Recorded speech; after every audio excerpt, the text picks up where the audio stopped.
जो हथियारबंद अंदर घुसते हैं, आपने उनके ऊपर वो धाराएं लगा दी और उसके बाद में आप कहते हो कि ये मामूली मामला है। तो इसलिए उनका स्पष्टीकरण देना जरूरी था गृह मंत्री का संसद में आकर। अगर मामूली मामला है तो वो धाराएं क्यों, और अगर वो धाराएं हैं तो फिर मामला मामूली करना एक कला है, ये किसी का अपमान करना नहीं है। मोदी जी अगर उन्होंने कोई मान लो जगदीश धनखड़ की आवाज में कुछ उन्होंने उच्चारण कर दिया तो ये अपमान नहीं समझा जा रहा। ये पहली बात तो एक उपराष्ट्रपति के पद पे बैठा हुए व्यक्ति को जाति सूचक ये शब्द का इस्तेमाल करना शोभा देता है। खुद कहते हैं कि कोई भी जाति नहीं होती, मैं तो सिर्फ वो महिला आकर्षक और युवा इनको ही मानता हूँ, मैं किसी जाति को मानकर अपमान कर दिया। और अगर आप जाट का कहते हो तो फिर भी ये कौन है सत्यपाल मलिक, ये क्या जाट नहीं है? ये जो रेसलर्स यहाँ बैठे थे वो क्या फोगाट और वो साक्षी मलिक, ये क्या जाट नहीं है?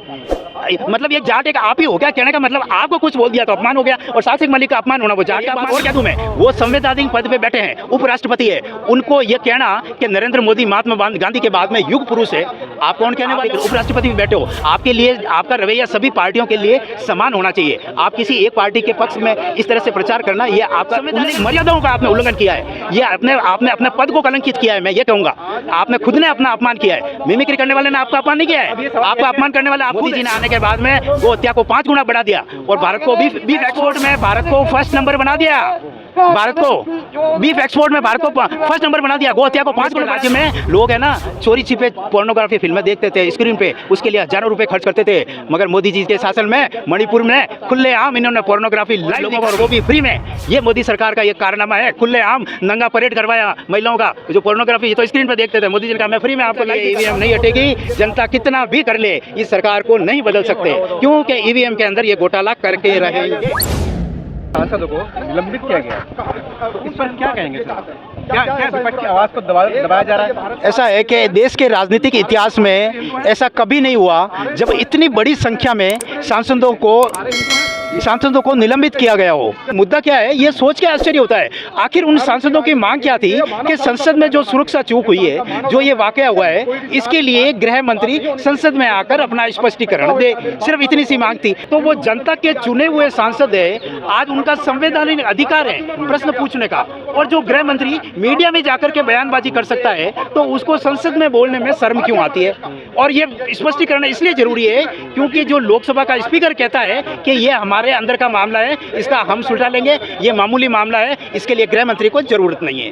अरे अगर ये मामूली है तो उनके ऊपर जो गिरफ्तार किए गए जो अपराधी, उनके ऊपर यूएपीए का वो जो खतरनाक धाराएं क्यों लगाई गई उनके ऊपर? वो धाराएं तो तब लगाई जाती है जब आतंकवादी आक्रमण होता है, जो हथियारबंद अंदर घुसते हैं, आपने उनके ऊपर वो धाराएं लगा दी और उसके बाद में आप कहते हो कि ये मामूली मामला है। तो इसलिए उनका स्पष्टीकरण देना जरूरी था गृह मंत्री का संसद में आकर। अगर मामूली मामला है तो वो धाराएं क्यों, और अगर वो धाराएं हैं तो फिर मामला मामूली कैसे हो गया? ये सब मामला गफलत का है, गृह मंत्री को आकर के स्पष्टीकरण देना चाहिए था, ये उनकी वाजिब मांग थी। क्या चाहती मोदी सरकार, क्या चाहती है? और दूसरा मामला एक और मामला है। अब ये जो निलंबन किया गया, इस मामले का जनता से ध्यान भटकाने के लिए एक नए कर लिया गया कि साहब राष्ट्रपति की मिमिक्री कर ली गई। अरे मेरे को बड़ा ताजुब होता है, किसी की मिमिक्री करना क्या उसका अपमान है? ये क्या अपराध है क्या? आज तक हमने पहले देखा था कि मतलब ये अमिताभ बच्चन है, बाबा रामदेव है, सचिन तेंदुलकर है, यहाँ तक कि मैंने देखा नरेंद्र मोदी की भी मिमिक्री करते हैं। कई ऐसे कलाकारों को हमने देखा, लोग जो वो कलाकार जब मिमिक्री करते हैं तो लोग तालियां बजाते हैं, उनकी तारीफ करते हैं। मिमिक्री करना एक कला है, ये किसी का अपमान करना नहीं है। मोदी जी अगर उन्होंने कोई मान लो जगदीश धनखड़ की आवाज में कुछ उन्होंने उच्चारण कर दिया तो ये अपमान नहीं समझना चाहिए। समाज का अपमान बताया जा रहा है। ये पहली बात तो एक उपराष्ट्रपति के पद पे बैठा हुए व्यक्ति को जाति सूचक ये शब्द का इस्तेमाल करना शोभा देता है क्या? नरेंद्र मोदी खुद कहते हैं कि कोई भी जाति नहीं होती, मैं तो सिर्फ वो महिला आकर्षक और युवा इनको ही मानता हूँ, मैं किसी जाति को मानता ही नहीं हूँ। जब आपका प्रधानमंत्री कहता है मैं किसी जाति को नहीं मानता हूँ, और आपको ये थोड़ा विचार आना चाहिए, आप कैसे मतलब कि जाट समाज का अपमान कर दिया? और अगर आप जाट का कहते हो तो फिर ये कौन है सत्यपाल मलिक, ये क्या जाट नहीं है? ये जो रेसलर्स यहाँ बैठे थे वो क्या फोगाट और वो साक्षी मलिक, ये क्या जाट नहीं है? मतलब ये जाट एक आप ही हो क्या? कहने का मतलब आपको कुछ बोल दिया तो अपमान हो गया, और साक्षी मलिक का अपमान होना वो जाट का अपमान नहीं है। सत्यपाल मलिक के साथ क्या किया? पुलवामा के ऊपर उस बंदे ने क्या कहा था? उसकी डिमांड क्या थी कि सिर्फ सैनिकों को सुरक्षा के लिए उसने सिर्फ वो प्लेन मांगे थे, एरोक्राफ्ट मांगे, उसके लिए उसको मना कर दिया गया और जानबूझकर सैनिकों की जान को संकट में डाला गया, और सैनिकों की शहादत में ये सब गृह मंत्रालय का हाथ है। आज तक उस पुलवामा के मामले की जाँच नहीं हुई। सत्यपाल मलिक का क्या हाल किया? वो सत्यवादी है, उस इंसान का क्या क्या हाल हुआ? क्या क्या क्या उसके लिए जाट समाज का अपमान नहीं हुआ? जाट एक आप ही है क्या? ये इस तरह से शोभा नहीं देता है। और एक बात और कह दूं मैं, वो संवैधानिक पद पे बैठे हैं, उपराष्ट्रपति है, उनको ये कहना कि नरेंद्र मोदी महात्मा गांधी के बाद में युग पुरुष है, आप कौन कहने वाले हो? आप एक उपराष्ट्रपति में बैठे हो, आपके लिए आपका रवैया सभी पार्टियों के लिए समान होना चाहिए। आप किसी एक पार्टी के पक्ष में इस तरह से प्रचार करना, ये आपका उल्लंघन किया है, संवैधानिक मर्यादाओं का आपने उल्लंघन किया है, ये आपने अपने पद को कलंकित किया है। मैं ये कहूंगा, आपने खुद ने अपना अपमान किया है, मिमिक्री करने वाले ने आपका अपमान नहीं किया है, आपका अपमान करने वाले आप खुद हैं। अब क्या जो है भारत विभक्त भारत बनेगा क्या, जिस तरह से कार्रवाई हो रही है? यही हो रहा है एक्चुअली। देखा जाए देश में लोकतंत्र मरणासन स्थिति में है, लोकतंत्र के ऊपर लगातार प्रहार किए जा रहे हैं। अब लोकतंत्र क्या है? अपन यही तो कहते हैं, चार स्तंभ है लोकसभा, विधायिका, कार्यपालिका, न्यायपालिका और ये मीडिया। अब इन चारों की स्थिति क्या है? मीडिया, विधायिका को तो आप देख लिया, विधायकों तो बाजार बना दिया गया है कि किसी भी स्टेट में कोई भी जीत जाता है उसको खरीद के सरकार बनाई जाती है। ये विधायकों के लोकतंत्र जो है मरने की स्थिति में, लेकिन जो है देश कहा जा रहा है विश्व गुरु बनना है, विकास की ओर बढ़ रहा है मोदी जी के राज्य में। विश्व गुरु, ये बात आपने सही कही, देश विश्व गुरु बन गया, देश का डंका विदेशों में बज रहा है। पहला जो भारत 5वें नंबर पर था, उसको भारत को पहले नंबर पर मोदी जी ने बना दिया। जानना चाहेंगे किस बात में पहले नंबर पर बनाया? पहले भारत बीफ एक्सपोर्ट में 5वें नंबर पर था। मोदी जी ने आने के बाद में गो हत्या को 5 गुना बढ़ा दिया और भारत को बीफ एक्सपोर्ट में भारत को फर्स्ट नंबर बना दिया। भारत को बीफ एक्सपोर्ट में भारत को फर्स्ट नंबर बना दिया, गो हत्या को 5 गुना बढ़ा दिया। हिंदुत्व के नाम पे आप वोट मांगते हैं और गो हत्या को आप बढ़ावा देते हैं। कहाँ गए आरएसएस, कहाँ गए विश्व हिंदू परिषद? गौ माता कहते थे, अब क्या हुआ?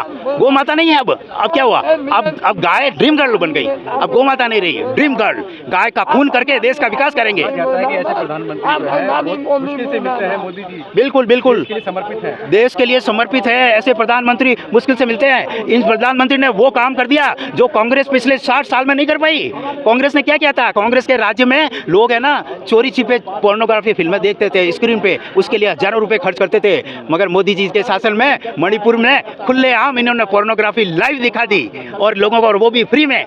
ये मोदी सरकार का ये कारनामा है, खुलेआम नंगा परेड करवाया महिलाओं का। जो पोर्नोग्राफी तो स्क्रीन पे देखते थे, मोदी जी ने कहा मैं फ्री में आपको लाइव दिखाता हूँ, आप क्या स्क्रीन पे देखते हो? ये चीज मोदी जी का अचीवमेंट है, ये सबसे बड़ी। मणिपुर की जो घटना है पूरे विश्व में उसका डंका बज रहा है, विश्व में लोग उसकी चर्चा करते हैं कि देखो इंडिया में मणिपुर एक ऐसा स्टेट है, वहाँ पर 2 महिलाओं को पूर्ण निर्वस्त्र करके परेड निकाली गई और पीछे पब्लिक चल रही है नारे लगाते हुए। 9-10 साल में, पिछले 9 साल में जो है मोदी सरकार के कुछ काम आपको अच्छे लगे? कुछ 1-2 काम जो अच्छे लगे हो आपको?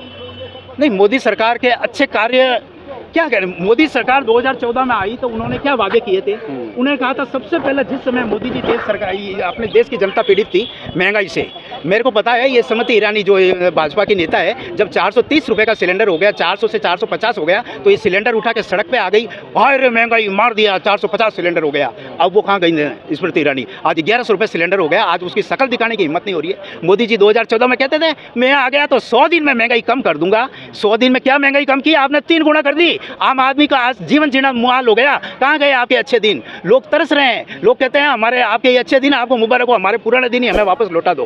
तो वही अच्छे दिन थे। आज आम आदमी के लिए जीवन जीना दुभर हो गया। बीजेपी के लोग कहते हैं कि क्या हुआ, महंगाई बढ़ गई तो आपकी कमाई भी तो बढ़ी है। मैं तो बेरोजगार हो गया।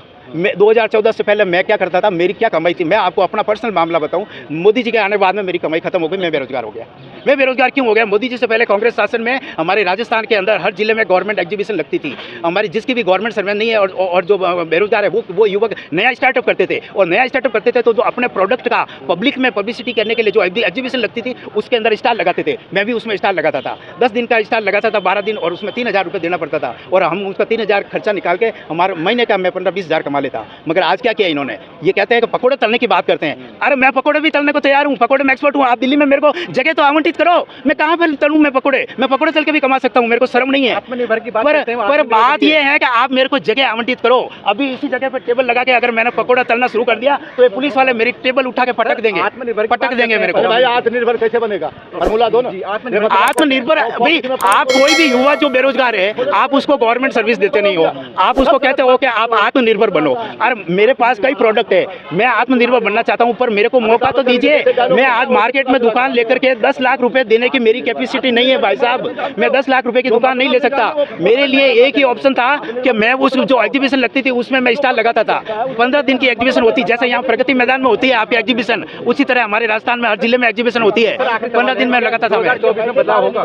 2024 में देश का युवा, देश का किसान, देश की गृहिणी सभी पीड़ित है, सभी परेशान है, किसी की भी जीना मुश्किल हो गया है। कोई भी खुश नहीं है इस सरकार में। सभी इस सरकार को बदलना चाहते हैं और सभी लोग इस बीजेपी के खिलाफ वोटिंग भी करेंगे, मगर फिर भी बीजेपी जीतेगी क्योंकि मेहरबानी है ईवीएम की। जब तक ये ईवीएम नहीं हटेगी, जनता कितना भी कर ले इस सरकार को नहीं बदल सकते, क्योंकि ईवीएम के अंदर ये घोटाला करके रहेंगे।